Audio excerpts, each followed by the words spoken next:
Vamos lá, boa noite a todos. Boa noite, Ricardo. Boa noite a todos. Tá bom, estamos no horário aqui.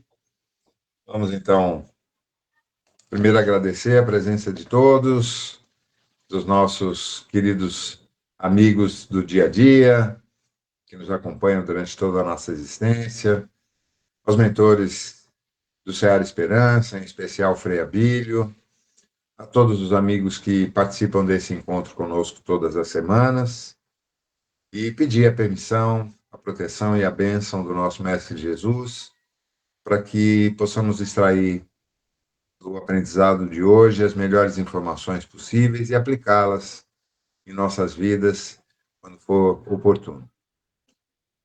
Pai nosso que estais nos céus, santificado seja o vosso nome. Venha a nós o vosso reino, e seja feita a vossa vontade na terra, assim como no céu. Pão nosso de cada dia, dai-nos hoje, Pai. Perdoa-nos por nossas ofensas, assim como devemos perdoar os que nos ofendem. E não nos deixe, Senhor, cair em tentação, mas livra-nos de todo o mal. Que assim seja. Vamos lá.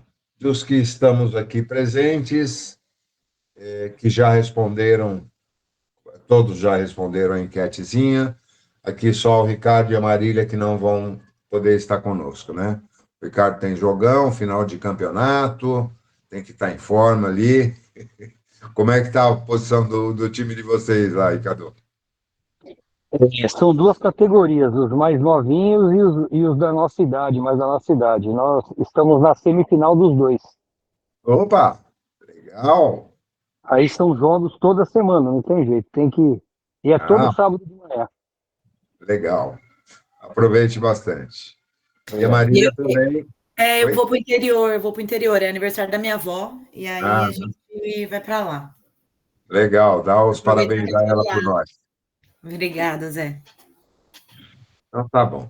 Gente, nós estamos no último, aliás, no penúltimo capítulo do Consciência, porque o último nós fizemos a semana passada por ser mais curto, né? Então, vamos dar uma passada rápida aqui, que é um tema bastante interessante, sobre os tratamentos espirituais e o ectoplasma.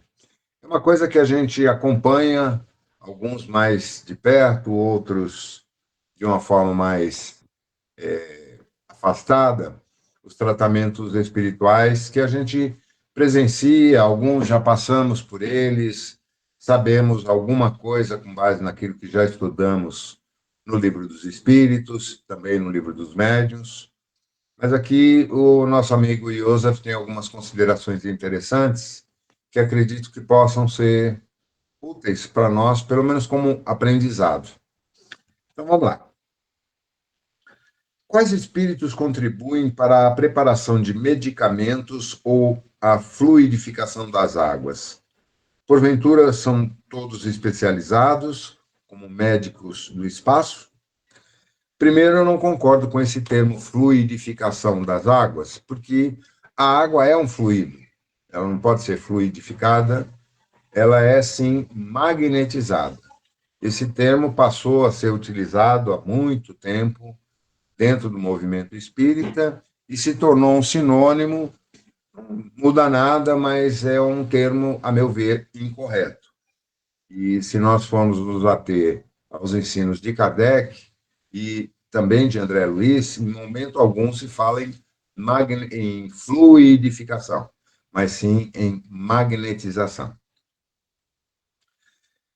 Podemos dizer a meus irmãos que diversos são os espíritos envolvidos na preparação da medicação espiritual.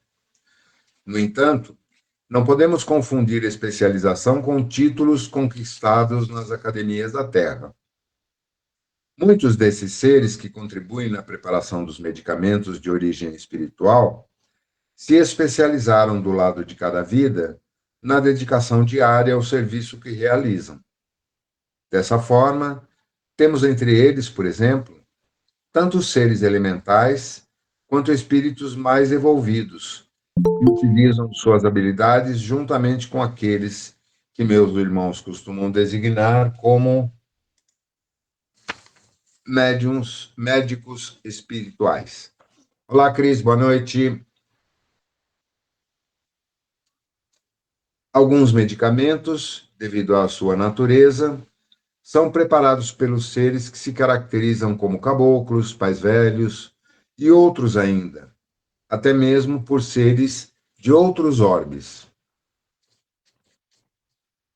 Como os princípios terapêuticos de determinados medicamentos são transportados para a água que está sendo fluidificada ou magnetizada, ele faz essa observação aqui. Onde é obtida a propriedade que certas águas magnetizadas possuem de apresentar odor ou cor. Muitas propriedades terapêuticas são particulares a determinados vegetais, minerais ou têm outras procedências na natureza. Do mesmo modo, o odor característico, em alguns casos, ou mesmo certas cores observadas. Os medicamentos são materializados nas águas através do fenômeno conhecido por meus irmãos como ectoplasma, ou melhor, ectoplasmia. As microcélulas extraídas da natureza são envolvidas nos fluidos do espírito responsável pelo transporte, acrescidos do ectoplasma do médium doador. Somente então ocorre o transporte ou a materialização, quando fazemos com que a contraparte etérica ou astral se revista de fluidos cada vez mais densos, próprios do plano físico, e se materialize no momento oportuno. O princípio medicamentoso da água fluidificada ou magnetizada tem funções semelhantes às dos medicamentos terrenos. Muitas vezes, são trazidos e materializados princípios terapêuticos muito semelhantes a certos remédios da medicina terrena. No entanto, temos condições de eliminar completamente os efeitos colaterais de tais substâncias quando para isso temos permissão e os meus irmãos façam por merecer. Temos também outros tipos de elementos oriundos do grande reservatório da natureza, de fluidos imponderáveis das regiões superiores, ou mesmo dos laboratórios de pesquisa do mundo invisível. Para tais medicamentos, ainda não há analogia na nomenclatura terrestre ou nos registros da medicina oficial. Em qualquer dos casos, convém observar que a medicina espiritual não tem como objetivo anular ou substituir os esforços sagrados da ciência terrestre e de suas conquistas. Trabalhamos em regime de parceria, de forma tal que possamos complementar aquilo que falta entre meus irmãos. Os remédios energéticos ou espirituais guardam certa similaridade com aqueles desenvolvidos por meus irmãos apenas em alguns casos, por possuírem outros elementos próprios do mundo oculto na esfera astral ou extrafísica. Tais princípios medicamentosos poderão ser absorvidos pelo organismo de meus irmãos ou mesmo acrescidos às drogas prescritas pelos médicos da Terra, conforme cada caso assim o exigir. Poderia esclarecer a respeito da natureza dos princípios medicamentosos trazidos pelos espíritos?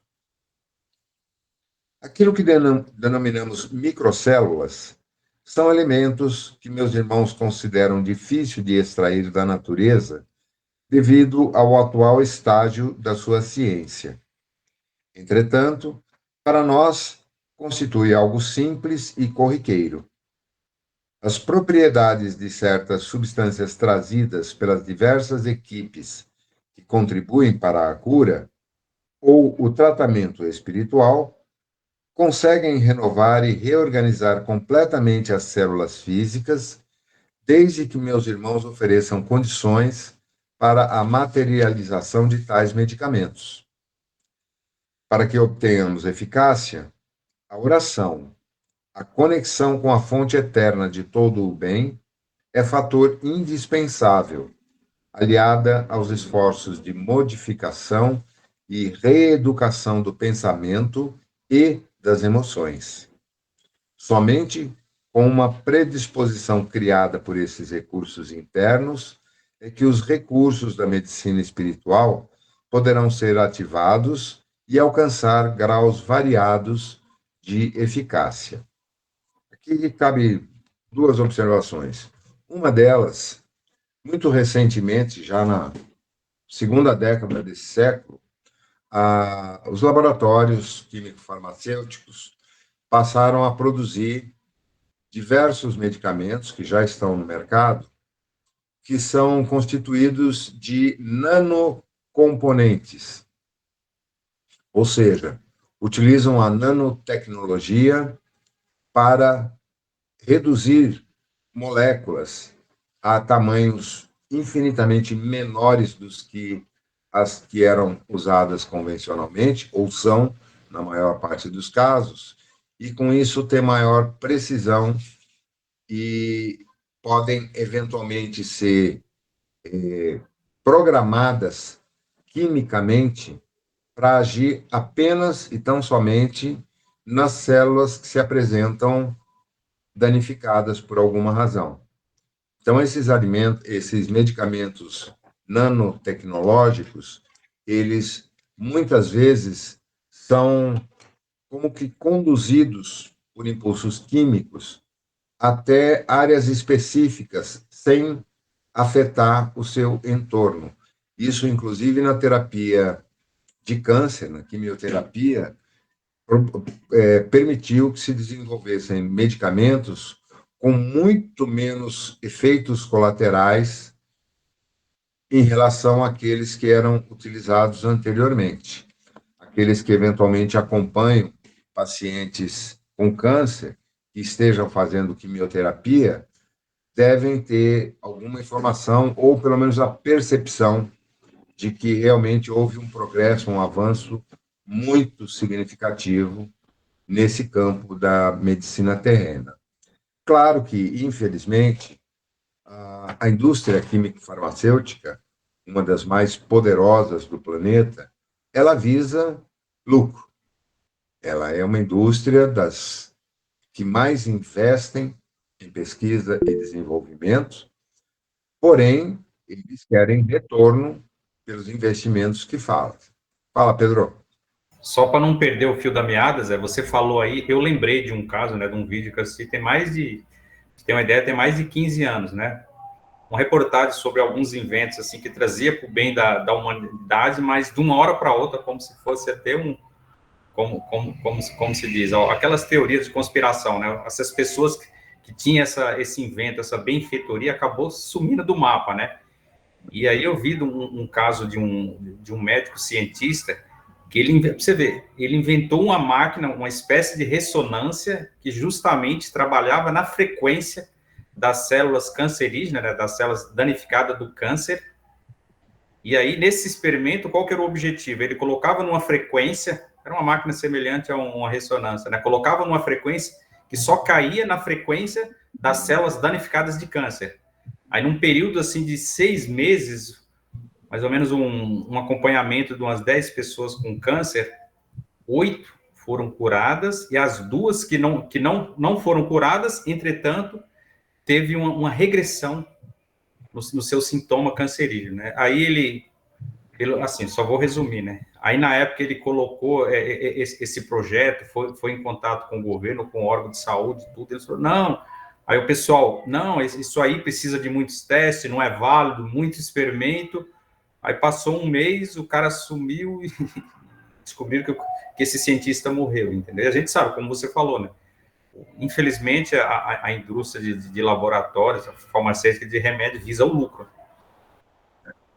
E eles são muito poderosos e têm lobbies em todos os governos de todos os países do mundo que permitem que eles façam coisas que ninguém fica sabendo ou abafando situações. Há um caso muito conhecido no Brasil, que teve muita repercussão há cerca de uns 20, 30 anos, que é a utilização do látex da seiva de uma planta conhecida como aveloz.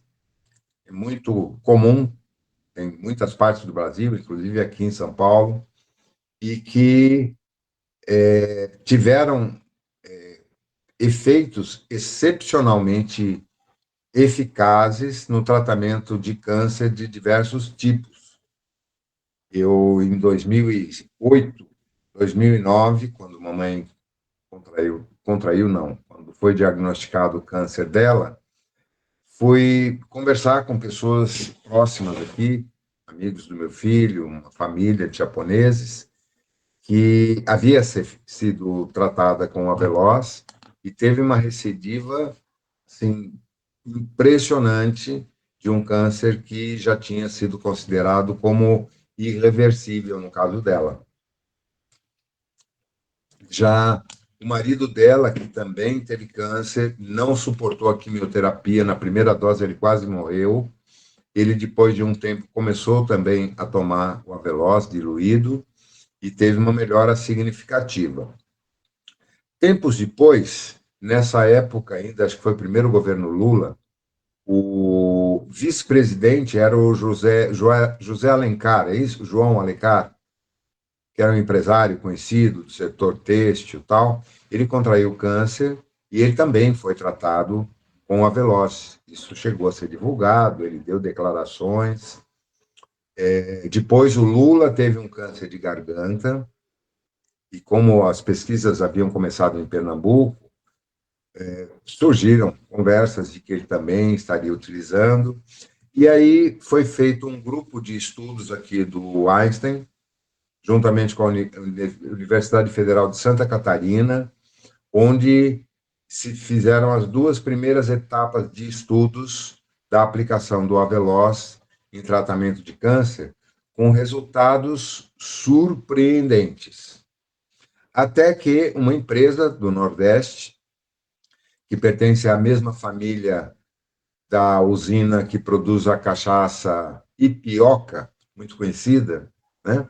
Eles começaram a registrar no Marcas e Patentes tudo o que se relaciona com o Aveloz. Nome, como registraram o nome da planta, todos os estudos. Um cara que era muito conhecido, Gustavo Vecina, que foi da Anvisa, tal, fez parte desse primeiro grupo de estudos.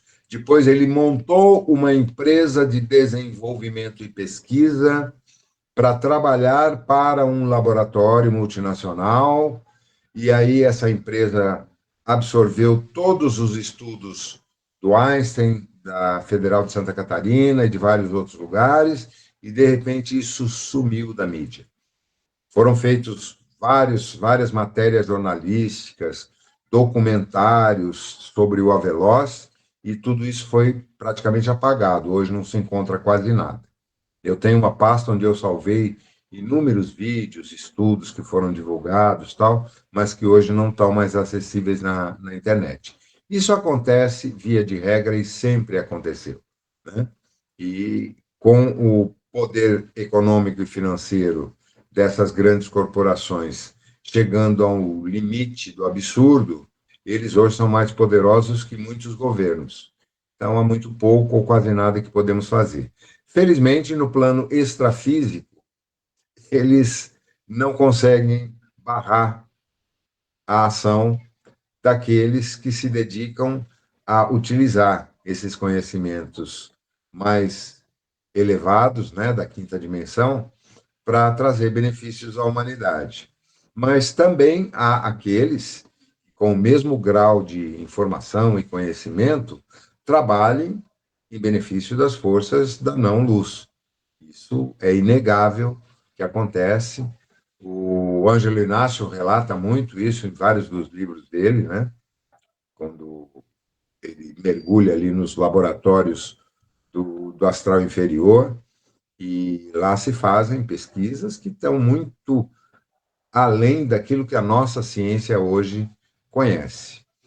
Como o objetivo final da existência terrena não é trazer benefícios apenas ao corpo, mas prioritariamente ao espírito, na minha modesta opinião, e vocês precisam concordar comigo, claro, eu acredito que as chamadas curas espirituais, elas ocorrem de raro em raro, quando aquele espírito encarnado, passando por uma anomalia física grave, recebe um tratamento espiritual com sucesso, se deve primeiro a esse fator citado aqui, a conexão que se estabelece através de uma transformação pessoal. A mudança dos padrões de pensamento e das emoções, de sentimentos, é que colocam a frequência vibratória do indivíduo em sintonia adequada para que possa receber esse benefício. E segundo, quando essa anomalia ou essa doença não fazem parte de um processo de cura do espírito, que muitas vezes precisa passar por problemas graves no corpo físico para, desculpa, estou meio com soluço, expurgar matéria densa, matéria deletéria, que está acumulada no seu perispírito, seja em decorrência de experiências pregressas, seja da própria existência atual, e que, portanto, precisam ser eliminadas no plano físico através dessas anomalias a que chamamos doenças. Fala, Vanessa. Ô Zé, eu ia colocar justamente isso. Não vai É, mais? não, é que eu estava me lembrando do meu caso pessoal, né? Meu pai faleceu de câncer e na época a gente já tinha um conhecimento ainda um pouco raso. Minha mãe lia muito, né? E chegou a frequentar e foram até Abadia, né? Que era a Adiante, cidade. E meu João de pai, Deus. isso, João de Deus, a minha mãe foi com ele, enfim. E meu pai faleceu. Então fica aquela coisa, né? Ué, mas né, se você para e faz uma coisa geral, né? Generaliza, você vai falar, ué, por que que ele, né, não foi? Meu pai era uma boa pessoa, aquela coisa toda. Então eu comecei, depois disso, a refletir mesmo, né? Eu tenho tentado pensar dessa forma, assim, apesar da gente buscar, ir atrás e querer ter essa cura, né, o tratamento, eu mesmo fiz já cirurgias espirituais, tem todo um contexto, um porquê que na grande maioria das vezes a gente nem sabe, né? Nem sabe por que que tá com aquela doença, o que que tinha que passar, o que que já estava previsto, né? Então, na época foi bem difícil, minha mãe ficou bem chateada e se questionando, né? Por que que ele não conseguiu a cura? Então, eu acho que isso é uma coisa que a gente tem que pensar sempre, né? Não é simples, não é uma coisa. Cada caso é um caso, cada história é única e não só única naquele momento, naquela vida, mas de outras coisas que a gente não faz nem ideia, né, do que passou. Eu tive já do contrário, né, do meu pai que acabou falecendo de câncer no pâncreas, eu tive dois tumores, dois cânceres de pele e da tireoide. Então, né, eu não sei por que eu tive, mas fui também, de certa forma, né, consegui me curar. Hoje eu faço acompanhamento, mas graças a Deus eu me curei. Não, né, não tem uma explicação, né, pelo menos não agora. Então eu acho que isso é uma coisa que a gente tem que levar em consideração, né, não dá para jogar todo mundo no mesmo balaio e dizer que um foi beneficiado e o outro não, né, isso é uma coisa que eu procuro refletir. Muito boa a tua colocação, Vanessa, muito oportuna também. Esses famosos médiums curadores, são muitos, né? O João de Deus foi um dos que mais impactou, porque se criou uma estrutura lá em Abadiânia com um grande marketing, né? Uma estrutura que envolvia toda a cidade.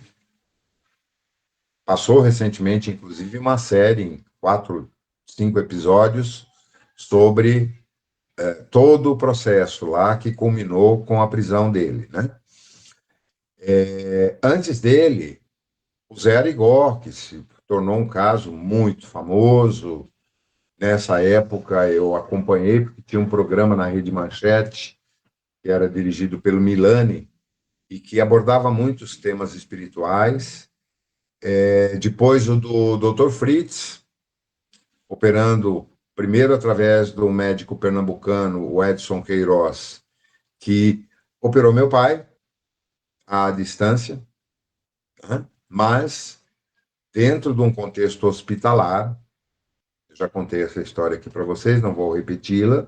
Ele foi internado, passou por uma cirurgia, mas a forma como tudo aquilo transcorreu e o diagnóstico, que até então não havia sido achado de forma alguma, e que a partir do momento em que passamos a ter essa atenção espiritual, mesmo que à distância, o diagnóstico ficou claro, espontaneamente.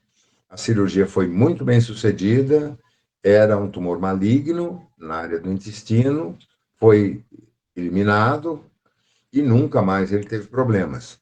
Agora, muita gente foi curada pelo João de Deus, outros tantos pelo Zé Arigó, outros tantos pelo Dr. Fritz, outros tantos pelo Frei Abílio, pelo Dr.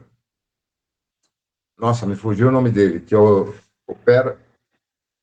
Fala, Mari. É o Christian, lá do Ceará? Não, antes dele. O Christian não tenho casos recentes. Que operava através da Lília. Nossa, mais conhecido. Doutor Matheus. Doutor Matheus. Doutor Xanlau, que começou lá no Ceará e depois abriu a Obreiros do Amor e Misericórdia lá no Imbu, onde está até hoje. Eu reputo todos esses casos a uma mesma causa que foi explicitada por aquele que todos nós ainda hoje consideramos como o médico dos médicos. A tua fé te curou. Ninguém cura ninguém. Todos esses processos que estão sendo descritos aqui pelo Joseph Kleber, eu acredito que existam, sim. Eu acredito que eles possam beneficiar, sim, muitas pessoas. Porém, para que obtenhamos eficácia, a oração, a conexão com a fonte eterna de todo o bem é fator indispensável, aliada aos esforços de modificação e reeducação do pensamento e das emoções. Ponto. Se não houver essa transformação do espírito encarnado, para que ele faça jus a isso, e outra, para que através dessa transformação interior ele possa aproveitar a vida que lhe foi estendida em benefício do próximo, como um servidor útil, em qualquer que seja a área, não necessariamente no plano da espiritualidade. Uma dona de casa, um empresário, não importa a atividade da pessoa, um servente de pedreiro, mas que, uma vez eliminada uma anomalia que poderia conduzi-lo a óbito através de uma intervenção espiritual sintonizada com esse profundo desejo de mudança e transformação, essa pessoa pode ser útil na vida de uma, duas, ou 10, ou 1000, ou milhares de pessoas, nós não sabemos.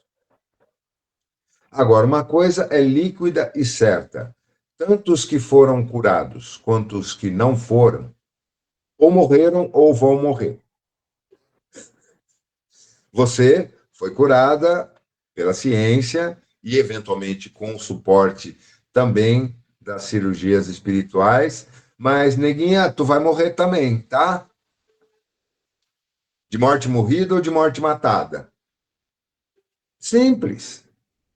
Então, a gente dá importância exacerbada à cura, seja ela oriunda de fontes espirituais, seja pela medicina convencional, e deixamos em segundo plano o que fazemos com a vida que nos é dada hoje, agora. Como estamos utilizando essa energia dos nossos corpos, que nos permite as expressões através da palavra, da ação, dos pensamentos e sentimentos, em benefício de outrem, como indivíduos úteis à sociedade, como contribuintes ou retribuintes à vida, pela vida que nos foi concedida. Esse é o ponto a ser considerado, na minha opinião. Se vai ser acometido por alguma doença ou não, não sei. Gente, eu estou com 68 anos de idade. Eu até hoje tive uma nefrite na infância. Eu fui contagiado por uma pessoa da família que teve nefrite, e na época o contágio era muito comum. Eu tive 2 pneumonias ocasionadas por razões desconhecidas. Pode ser porque eu já era fumante na época? Pode. Pode ser porque teve uma mudança climática forte naquele momento e eu me expus? Pode. Pode ser porque o meu organismo naquele momento estava mais fragilizado e contraiu a bactéria que levou a infeccionar os meus pulmões? Pode. Mas foram coisas breves, sem graves consequências, sem deixar sequelas. Nunca mais eu tive nenhuma doença, eu nunca fui hospitalizado, eu nunca passei por uma cirurgia, eu nunca tive que tomar uma anestesia, não sei fazer tratamento dentário local. Só. Quantas pessoas muito mais jovens que eu, ainda vivas ou que já morreram, em decorrência de fragilidades orgânicas ou de doenças adquiridas que ninguém sabe como. No meu entorno, minha tia Ana, que faleceu ano passado, com 99 aninhos, todos os irmãos dela já tinham ido antes dela. Quantos casos nós não conhecemos de pessoas longevas e que, eventualmente, não são tão boazinhas assim, nem exemplos de seres humanos a serem seguidos. E outras tantas que aparentemente são pessoas maravilhosas, dedicadas ao bem e que têm uma vida extremamente curta. Os historiadores afirmam que aquele cara lá de Nazaré, o tal do Jesus, morreu com 33 anos, de morte matada. A média de idade da nossa sociedade atual tem aumentado exponencialmente ao longo das últimas décadas. Mas ainda assim, continuam morrendo muitas pessoas de causas não violentas, traumáticas, no dia a dia. Vítimas da desnutrição, vítimas de doenças oportunistas ou de qualquer outra coisa. Gente, vida e morte são 2 faces da mesma experiência. O tempo entre esses 2 eventos não significa nada, a não ser por aquilo que nós produzimos durante esse nosso período de vida. É claro que quando adoecemos, sentimos dores, temos desconfortos, nós devemos, sim, buscar o recurso da medicina da terra e também da medicina extrafísica. normal. Eu tomo um melhoral infantil por dia, há quase 10 anos. Porque chegou-se a um consenso de que isso, de alguma forma, ajuda na fluidez do sangue. E, menos de um mês atrás, o Toninho Perobon, que é meu cardiologista preferido, confirmou, sim, continue tomando, é muito útil. Eu faço check-ups anuais com ele há quase, acho que há mais de 10 anos. E, graças a Deus, até hoje, meus exames nunca tiveram nenhuma anomalia, a não ser o último, feito esse ano, em que o HDL subiu um pouquinho.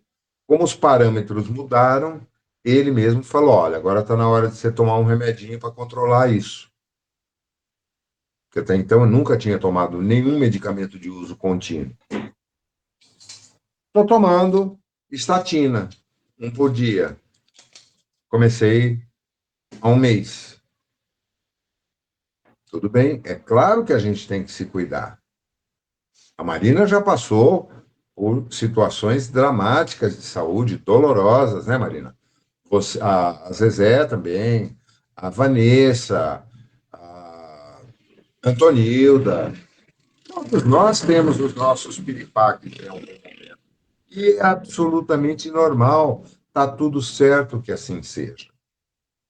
Agora, a ânsia de buscar pela cura, aonde quer que seja, que leva muitas pessoas a, por exemplo, irem até a Badiânia de Goiás. Tinha gente que vendia a roupa do corpo para conseguir pagar a passagem do ônibus. Tinha outro aqui em Palmelo, interior de São Paulo, que eu esqueci agora qual era o nome do médium, e é muita gente famosa lá também.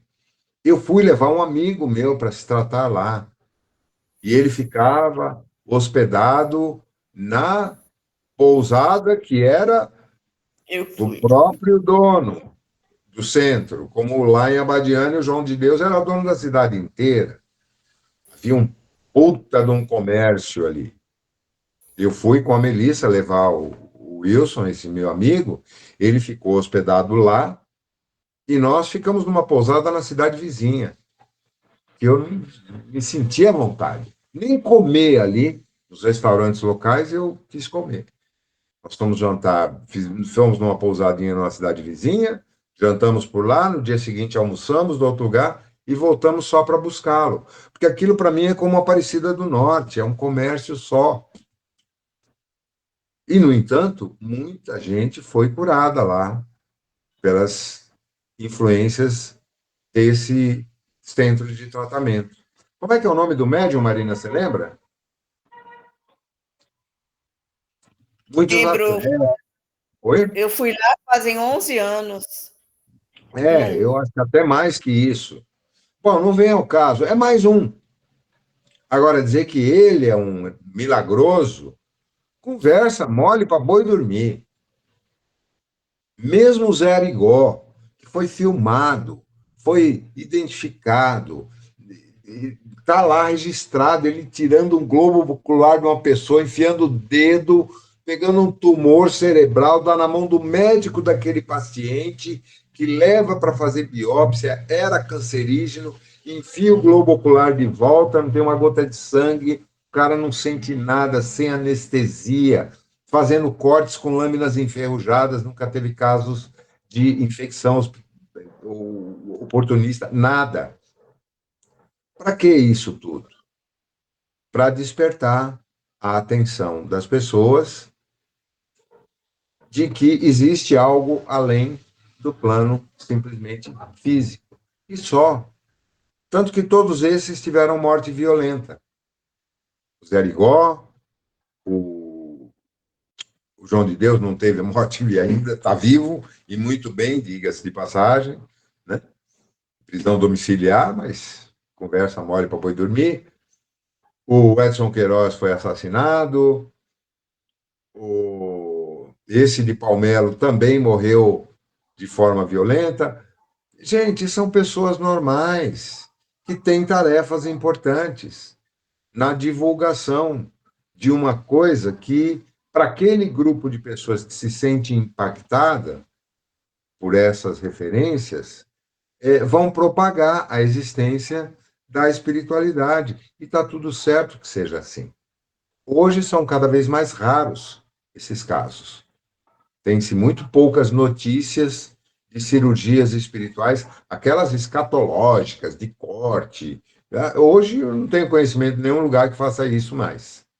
Até porque os órgãos fiscalizadores da medicina caem de pau em cima, né? O controle é muito mais rigoroso. Mas também porque não há necessidade. No entanto, muita gente, com certeza, está sendo curada lá no Seara Esperança pelo Dr. Christian, né? Que é quem atua lá agora, não sei se tem outro, pelo Dr. Manuel,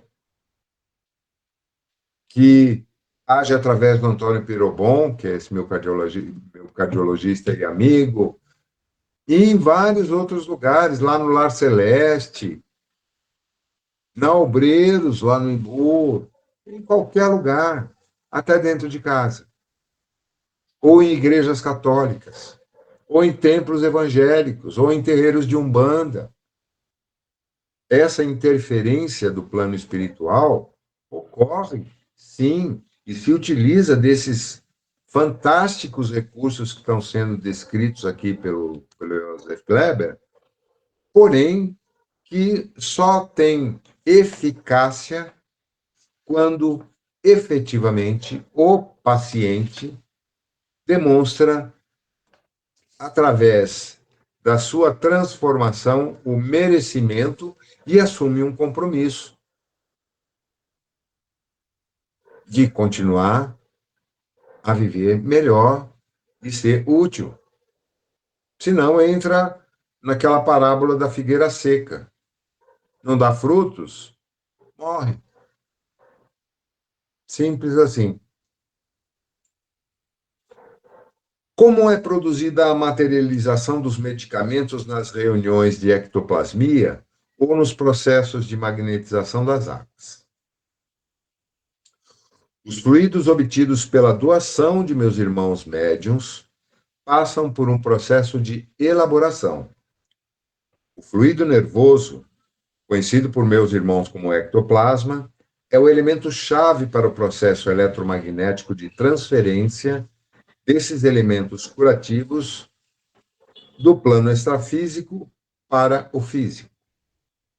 Utilizamos, muitas vezes, equipamentos desenvolvidos pela técnica sideral, a fim de promover os ajustes vibratórios entre o fluido doado pelos médiuns e o das entidades responsáveis pela condução das atividades.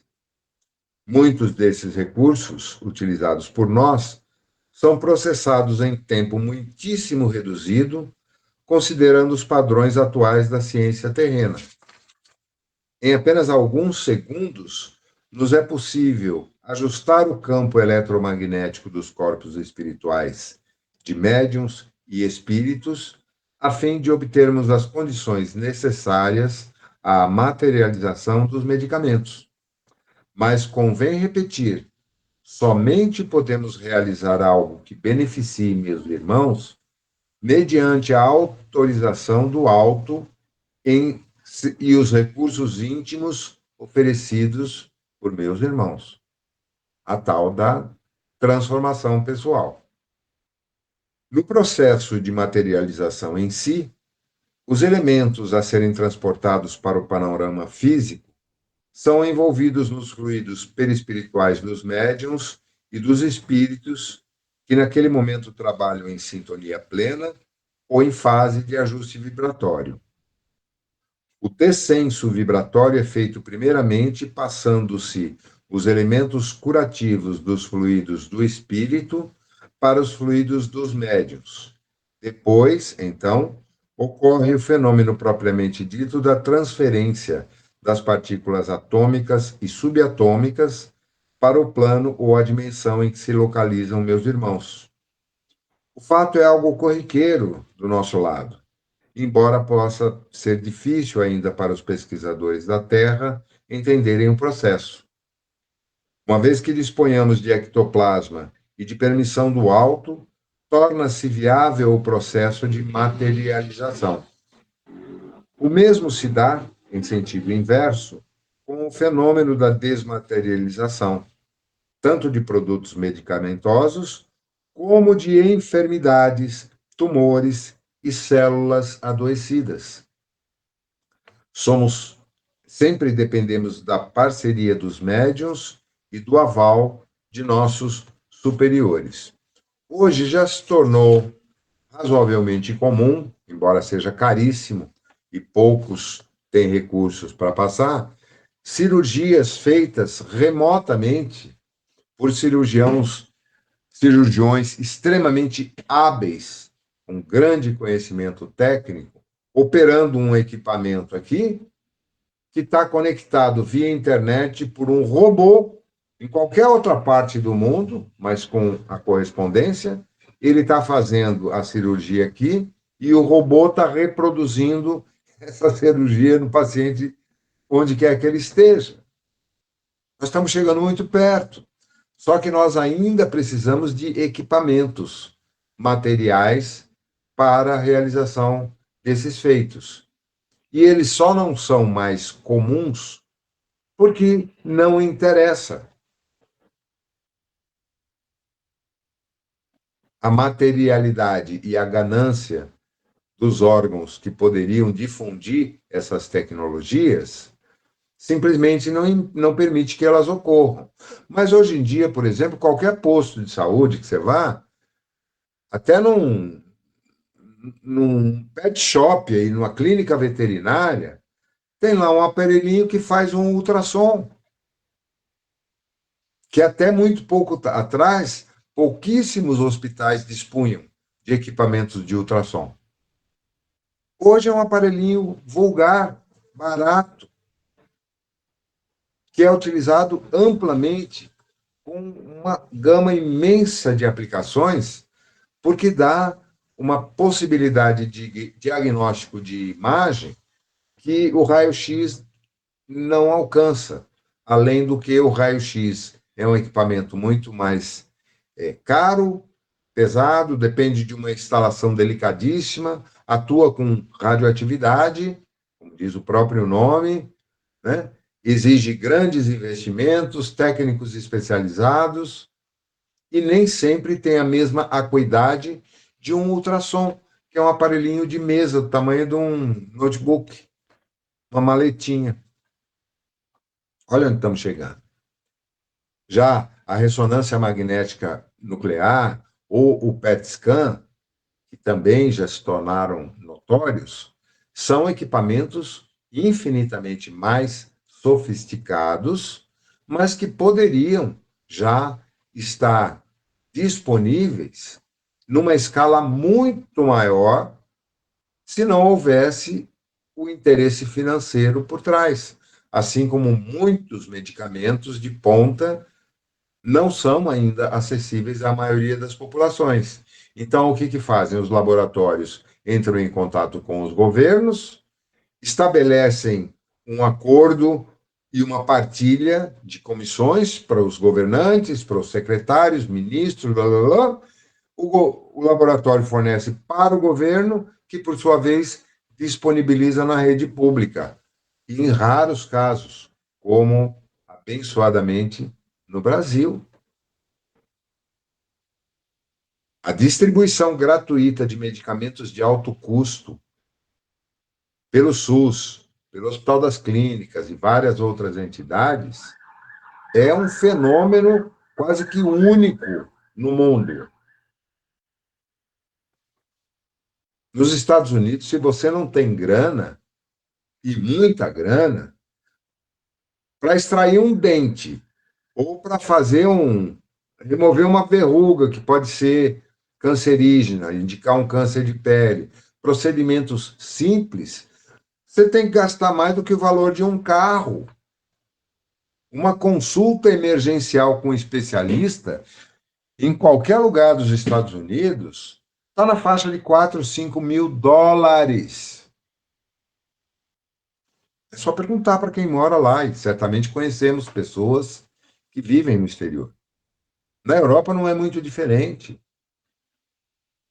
Então, tudo ocorre conforme o ritmo da evolução de cada indivíduo, de cada grupo, de cada nação, dentro do planejamento cósmico no qual estamos todos inseridos, inclusive a partir de medicina espiritual, que também não tem em todo lugar. Mas tem na Índia, tem no Japão, tem na China, há milênios. Cirurgias de altíssimo grau de complexidade eram feitas no Antigo Egito, na Índia antiga. Então, não tem novidade nesse processo. O tratamento homeopático pode realmente produzir a cura em níveis mais elevados ou sutis do ser humano, como no corpo mental? Tal cura é mais consistente e duradoura por se passar no campo mental? Em que parte desse processo entram os chakras? Na distribuição dessa energia medicamentosa? Em quais corpos energéticos os medicamentos atuam? A cura do campo mental e de outros corpos superiores demanda uma atividade mais profunda e de caráter mais intensivo, no que tange à aplicação dos recursos terapêuticos.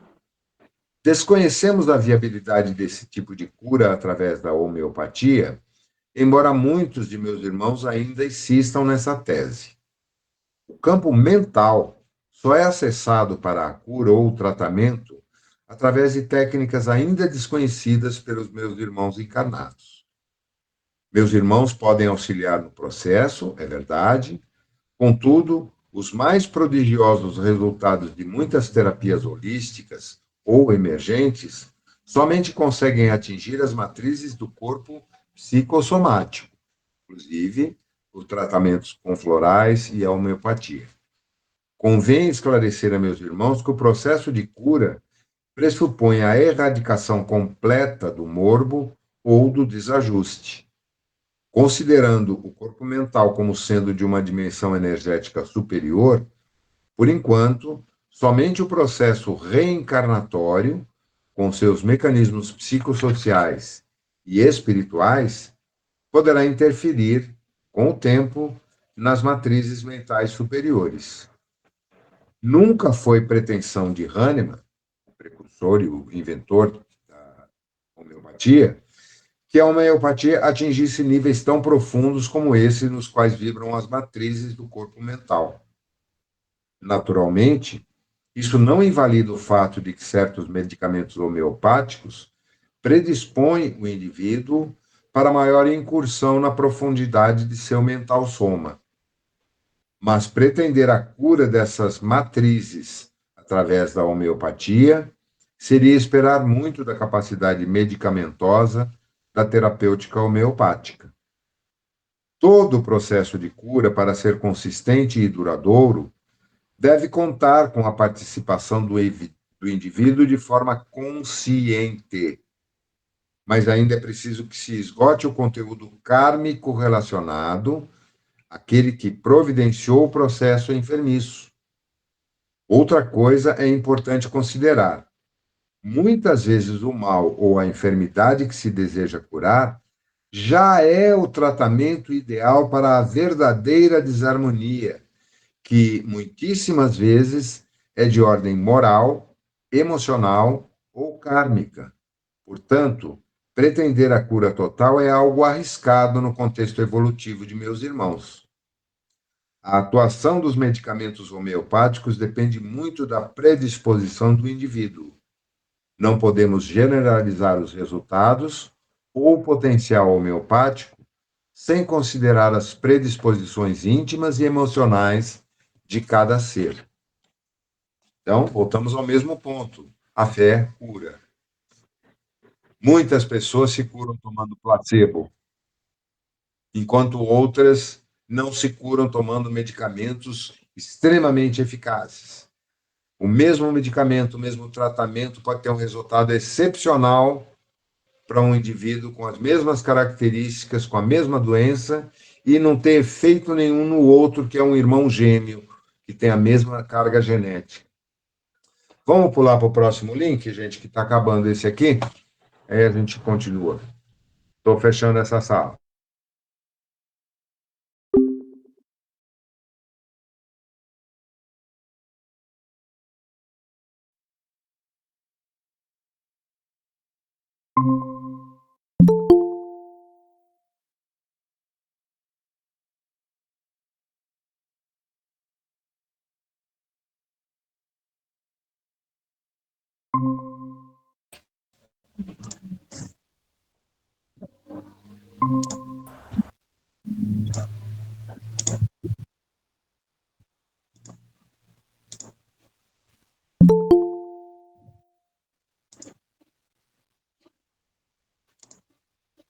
Pronto, acho que estamos todos de volta aqui, né?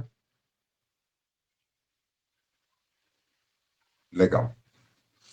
Bom, alguém quer fazer algum comentário, alguma pergunta? Fala, Pedro. É só um complemento em relação ao que você falou, né, José? Igual você fala assim, a fé te curou, ou até assim, só um relacionado ao que a Vanessa falou aí, em relação ao pai dela, né? Tem momento para tudo. É lógico que assim, a pessoa tem que ter a fé, igual você falou, a fé cura mesmo, né? Mas igual você falou, de repente no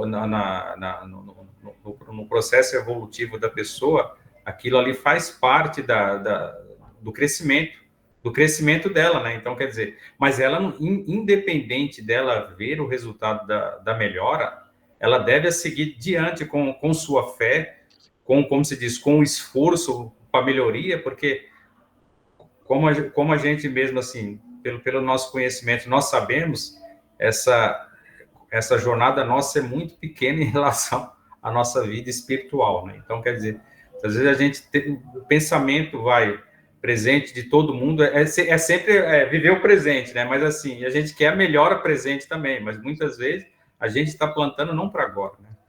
Para uma próxima jornada. E às vezes o que não está fazendo o efeito esperado aqui, com certeza vai fazer na próxima jornada, né?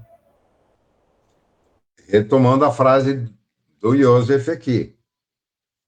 Muitas vezes o mal, a enfermidade que se deseja curar, já é o tratamento ideal para a verdadeira desarmonia, que muitíssimas vezes é de ordem moral, emocional ou kármica. Então, essa não vai ser curada. O Chico sofreu até o fim da vida, desde moço, com aquele olho dele, mesmo tendo procurado tratamento clínico. Ele nunca quis ser operado, muito menos pela Arigó, ele morria de medo. Ele achava um absurdo as operações que o Arigó fazia. E, no entanto, ele respeitava o Arigó. Mas ele não fazia comentários a respeito. Ninguém é absoluto, nem o Chico. O Chico era um ser humano normal, falível, cheio de defeitos, só que dedicou tanto de si pelos outros que se tornou um expoente e tinha uma missão dolorosa e difícil que ele cumpriu, pelo menos da parte que a gente consegue avaliar, de maneira muito afirmativa. Se permitido, é útil o uso de medicação homeopática para alívio e revitalização daqueles que se acham em tratamento para desobsessão, obviamente, sem prejuízo dos compromissos de reeducação evangélica e mudança interior? Com certeza, qualquer ação terapêutica que visa auxiliar o processo de tratamento e não de cura dos meus irmãos que atravessam processos de sofrimento é algo desejável. No entanto, convém observar que os resultados dependem de cada ser, disse a Vanessa, e, por isso mesmo, não se deve esperar obter os mesmos efeitos em pessoas diferentes, somente porque o medicamento tenha sido igual para ambos. Muita ajuda seria concedida nos casos de obsessão, caso meus irmãos oferecessem apoio ou acompanhamento emocional a cada indivíduo que se encontra em tratamento desobsessivo. As matrizes do pensamento localizadas no corpo mental seriam estimuladas à renovação, propiciando ao espírito encarnado momentos de refazimento e reencontro consigo mesmo. O processo de acompanhamento emocional realizado por terapeuta experiente e espiritualista constitui imenso benefício para tais processos enfermiços. Muito se tem estudado a respeito dos trabalhos realizados por certos médiuns em parceria com benfeitores do mundo invisível. Quando os médiuns se colocam como instrumentos de doação para a realização dessas atividades de parceria, há algum desgaste para o aparelho mediúnico? Essa é uma pergunta interessante. Nas ocasiões em que os médiuns, meus irmãos, doam a energia denominada ectoplasma, há um desgaste de conformidade com a natureza dos trabalhos, mas nem sempre se precisa desse tipo de fluido nervoso para as tarefas que realizamos em conjunto. Nos casos de materialização ou ectoplasmia, o desgaste é recompensado após um determinado tempo de repouso por parte do médium, embora jamais o ectoplasma retorne em sua totalidade. Devido à insalubridade do ambiente físico, as criações mentais dos encarnados, ou mesmo a certos fatores emocionais que envolvem meus irmãos no plano físico, o ectoplasma doado não guarda mais sua pureza original. Por isso, torna-se prejudicial seu retorno total aos médiuns doadores, ocorrendo apenas de forma parcial. Produzimos recursos para a depuração tanto do ambiente quanto da energia nervosa doada pelos médiuns, a fim de que a utilização do ectoplasma seja compensada pela energia oriunda do contato com os elementos sutis da natureza, nos processos de respiração e interação com os fluidos balsâmicos dos ambientes naturais. Isso se aplica não apenas às atividades mediúnicas, mas ao nosso dia a dia, a todos nós. Respirar adequadamente, conscientemente, é uma forma muito eficaz de preservar a saúde.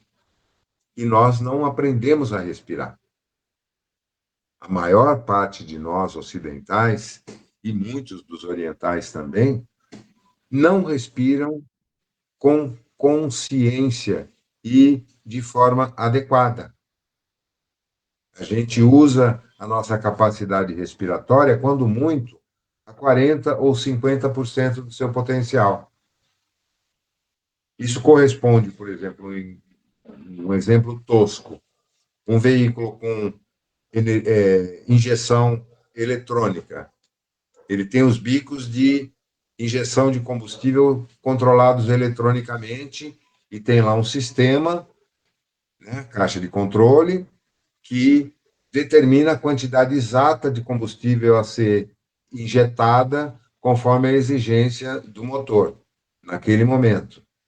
Se um dos bicos está entupido ou falta injeção de combustível ou de ar, desequilibra a mistura, o carro falha, aumenta o consumo, reduz o desempenho. Isso ocorre com os nossos corpos.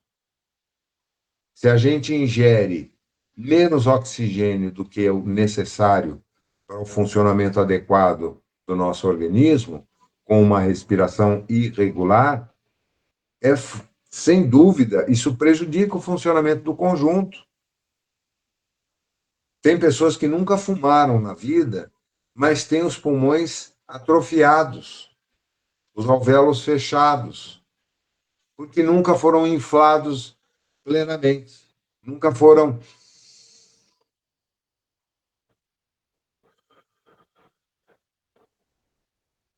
usados na sua capacidade plena. Quantas vezes nós fazemos isso na nossa vida? Às vezes o corpo pede e a gente tem aquela reação do bocejo. É falta de oxigênio, o corpo está pedindo oxigênio. Ou quando a gente dá aquele suspiro profundo, às vezes você fica deitado numa posição desconfortável, espremendo os pulmões ali durante muito tempo. Quando você vira, você sente aquela necessidade de respirar, mesmo que não tenha falta de ar. Passa por isso, porque a gente respira muito pouco e muito mal.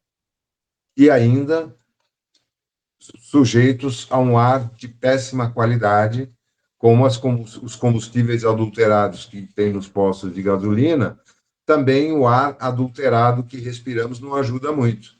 Então, isso exigiria ainda mais uma respiração efetiva para compensar a limpeza dos alvéolos dos pulmões, a expulsão através da expiração, juntamente com o gás carbônico, de toxinas que são expelidas pela respiração, células mortas, mas, no entanto, a gente não faz isso. Não vamos tratar desse assunto aqui agora, mas é muito oportuno que cada um se atenha a isso. Não é só para fazer meditação que é necessário respirar, é para viver. Nós não vivemos sem respirar. E vivemos mal se respiramos mal. Isso serve para todos nós. Nesse caso, pode-se entender que os médiuns doadores de ectoplasma para materialização são os mais afetados pela insalubridade do ambiente? É certo que meus irmãos médiuns, quando doadores de cotas mais significativas de fluido nervoso, chamado ectoplasma, sofrem em maior grau os efeitos do impacto ambiental inerente ao campo físico no qual transitam meus irmãos. No entanto, do lado de cá, procuramos providenciar a atuação mais intensa sobre tais médiuns de ectoplasmia, visando preservá-los ao máximo desses choques energéticos e de possíveis contaminações do ambiente insalubre do plano físico. Mas a eficácia de nossos esforços está subordinada à vigilância dos médiuns e à sua própria estrutura perispiritual. Assim, a grande perda energética a que médiuns ficam sujeitos durante os trabalhos de ectoplasmia é compensada pelos nossos esforços na reposição e proteção ao medianeiro. Vale observar que muitos irmãos querem parecer doadores de uma energia que não possuem e, para tanto, simulam tal desgaste, que é real somente aos olhos das pessoas desprevenidas e sem espírito crítico. É evidente que a maioria desses casos não passa de teatro realizado por muitas pessoas que ficam bocejando, abrindo a boca de forma desmesurada, numa manifestação clara de falta de educação das mais básicas, que nada tem a ver com a doação de ectoplasma. Meus irmãos precisam ficar atentos, inclusive, a essas representações de baixa qualidade, as quais denunciam a fragilidade espiritual de muitos que se julgam ou querem parecer médiuns de ectoplasmia, mas não apenas de ectoplasmia. Lamentavelmente, muitos médiuns, de uma maneira geral, se valem desses trejeitos, de expressões, de comportamentos que não passam de teatro. Fazer o quê? Somos todos humanos, todos falíveis, não podemos nos julgar uns aos outros, porque cada um tem as suas próprias mazelas. Pode ser, não, mas eu não faço isso. Tudo bem, mas faz outras coisas. De perto, ninguém é santo, e a gente sabe disso. essa afetação de muitas expressões mediúnicas, ela pode até ser legítima em alguns casos, mas é muito raro. Nos trabalhos nos quais é utilizado o ectoplasma para materializar recursos medicamentosos nas águas, ou mesmo nas reuniões de materialização, quais tipos de energia são utilizados e de onde se originam? Quando materializamos a medicação nas ectoplasmias, ou aquela destinada ao composto energético que meus irmãos denominam água magnetizada, são realizadas operações vibratórias em vários comprimentos de onda, bem como em diversas frequências, que compreendem tanto o espectro da luz visível aos olhos de meus irmãos, quanto aqueles da luz astral, passando naturalmente pelas gradações dos raios infravermelhos e ultravioletas, raio-x e raios gama. Ultimamente, estamos utilizando as radiações do cobalto, do Césio-14 e de outros elementos, notadamente quando os compostos energéticos são destinados a portadores de câncer e de enfermidades infecto-contagiosas. Nossa tecnologia sideral possui aparelhos capazes de armazenar e extrair, ampliar e transmitir diversos tipos de radiações, graduando-as de forma a não prejudicarem, mas auxiliarem no tratamento de meus irmãos enfermos. Temos também outros elementos do mundo oculto e outros ainda que são trazidos de ambientes fora do planeta, os quais são desconhecidos pelos meus irmãos encarnados.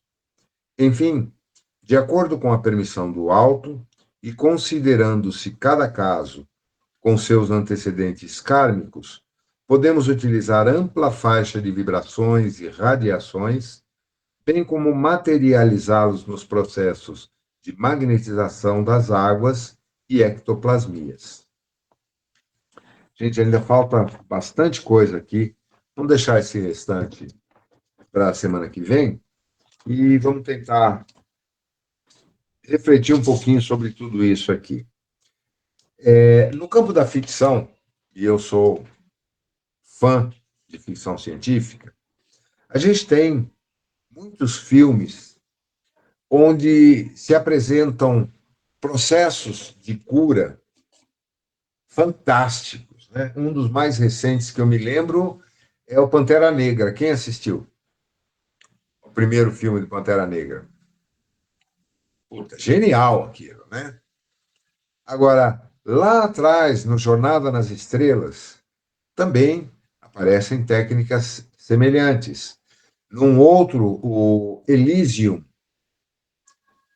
também, inclusive, quando eles finalmente conseguem assumir o controle lá e trazer os equipamentos em naves para atenderem as populações aqui, aquilo é um negócio fantástico. Imaginem a disponibilização sem custo dos mais avançados recursos da medicina para as populações mais pobres.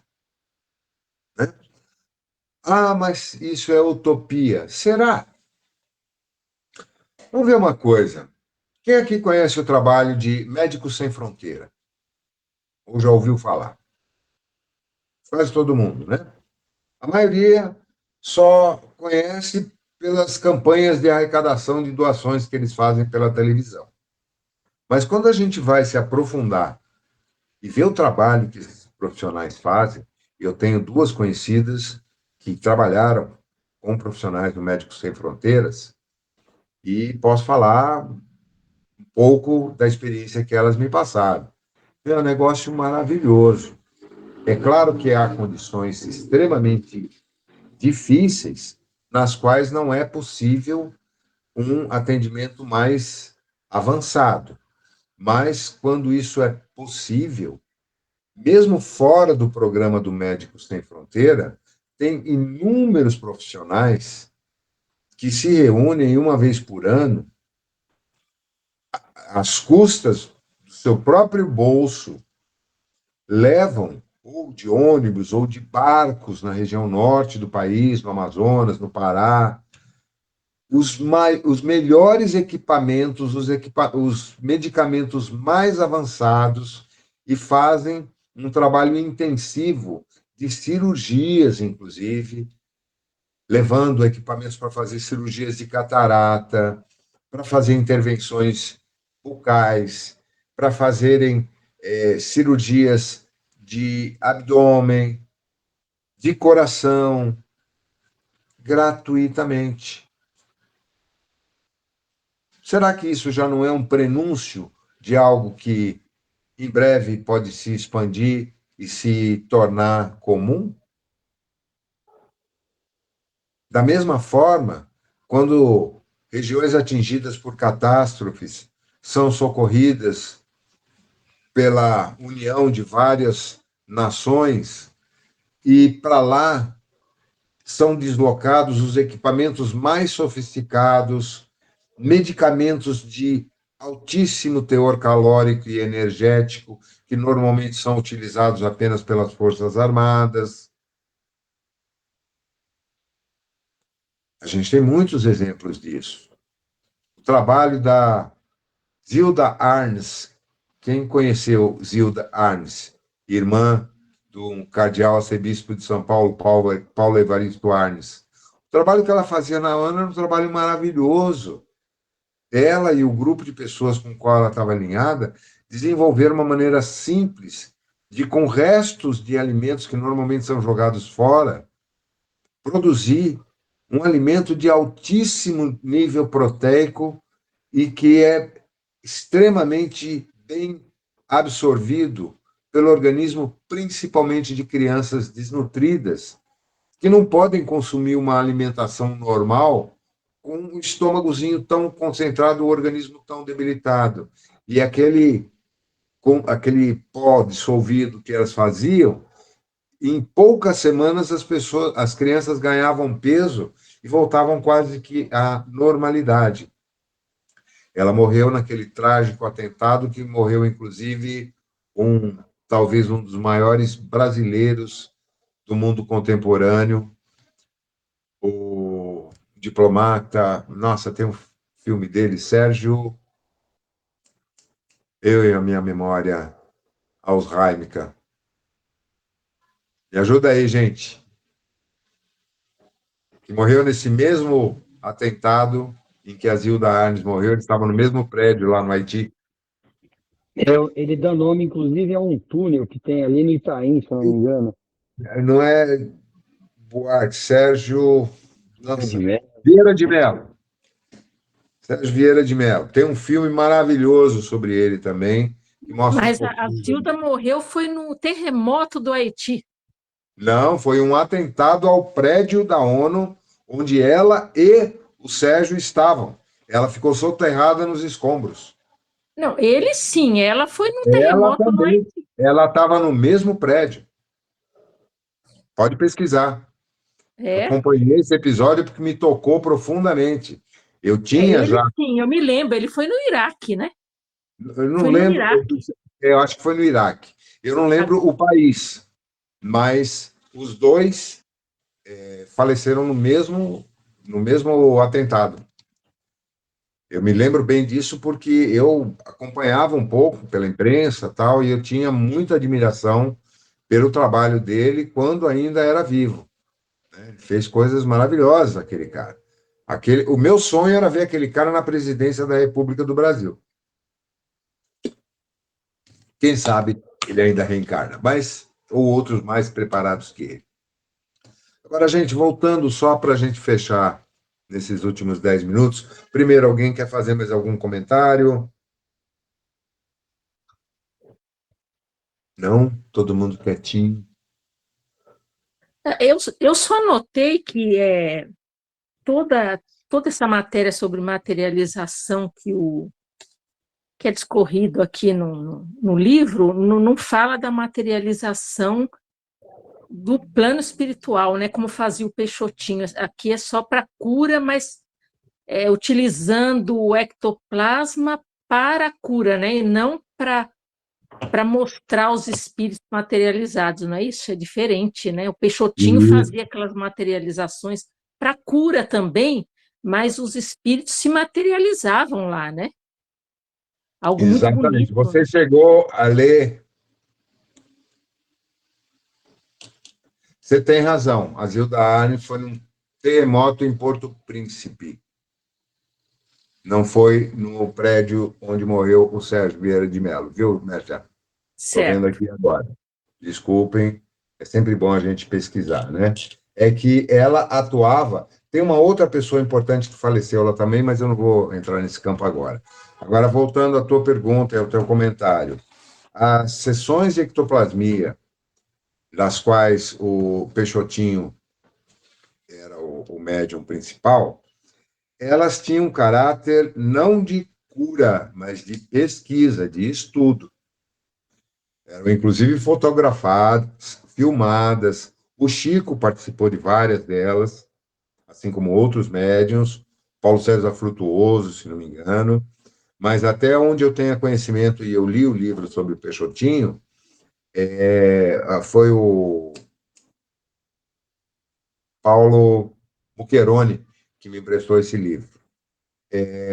Não tinha caráter de cura. Eles, inclusive, faziam isso num sítio isolado, que era todo preparado, ambiente e tal, e levavam equipamentos fotográficos que, na época, eram sofisticados, tudo, mas, até onde eu sei, não eram realizados curas nesses eventos. Eram só Mas tinha, assim, materialização. tem um vídeo muito interessante que o Paulo, quando eu fiz o curso, porque os cursos foram em série, né, um ano após o outro, e os filhos dele, do Peixotinho, falando sobre as curas que eram feitas lá, e relataram um caso muito especial que disse que era o que ele mais gostou, que foi uma moça de família até rica, que teve lepra, e ela disse que se fosse lepra, ela tiraria a vida e que ela não conseguiria passar por essa doença. E na sessão de materialização, a Sheila, o espírito Sheila, falou para essa menina que ela não podia mais cometer o suicídio, porque ela já havia vindo outras vezes e que ela teria que suportar. E realmente ela suportou, isso foi muito bom para ela. Ela foi naquele processo de deterioração, né, da pele, e diz que Peixotinho tinha uma felicidade porque não houve uma cura material, mas houve uma cura espiritual. Então, ele tinha realmente isso muito em conta. E 2 filhas e um filho dele falando de toda a criação deles, da materialização, das flores que os espíritos mandavam, dependendo da escolha dessas crianças. Um pedia margarida, outro pedia, e passava aquelas flores. Coisa linda, viu? É muito lindo eles falando. Ele é muito pouco conhecido e divulgado, né, o Peixotinho. Não entendi. Coisa de muito tempo atrás, mas não tanto assim. Ele é contemporâneo do Chico, né? Parece que sim. Sim. Eu não tinha ouvido falar. Presente. O Chico não relata. Ouvido falar dele até o Paulo ter passado esse vídeo, mas é muito interessante, muito bonito. Quem me falou primeiro dele foi Padre Leonardo Nunes, que era entidade de uma outra casa que eu trabalhei muitos anos atrás e que tinha tido a oportunidade, o seu Irã, que era um médium, tinha presenciado algumas dessas sessões de materialização lá. Era um negócio muito incrível. Mas é isso, gente. Vamos, então, encerrando por aqui. Aqueles que ainda não responderam, principalmente os que não estão presentes, mas vão ver o vídeo depois, por favor, respondam na enquete lá se vão poder participar do nosso encontro de confraternização no dia 1º de novembro, lá no Ceará, né? E aí depois a gente combina quem leva o quê, tá? como vai ser um sábado, claro, a gente podia fazer uma feijoada, uma caipirinha, uma cerveja. Não Só com pra- destilado, não com destilados, pelo Só amor pra- de Deus. Sem metanol e muito menos... Aliás, sem etanol e muito menos metanol, né? Tô brincando, é só para encher o saco do Ricardo, que também não é muito disso, né, cara? Eu tento evitar, mas eu gosto de tomar uma cervejinha, não vou mentir, não. Quem não gosta? Bom, gente, é isso. Então, valeu demais o papo. Muito bom estarmos juntos aqui. Vamos agradecer aqueles que nos acompanharam durante esses momentos e agradecer a nossa mãe Maria, claro, pedindo a ela que nos dê o restante dessa semana muita proteção, muitas bênçãos e que nos ajude nos nossos propósitos. Ave Maria, cheia de graça, o Senhor é convosco. Bendita sois entre as mulheres e bendito é o fruto do vosso ventre. Santa Maria, Mãe de Jesus, roga por nós, aprendizes da vida, agora e na hora de nossa passagem. Que assim seja. Beijo no coração de todos. Estejam em paz. Ótima semana. Tchau, ótima semana. Uma boa noite, uma ótima semana.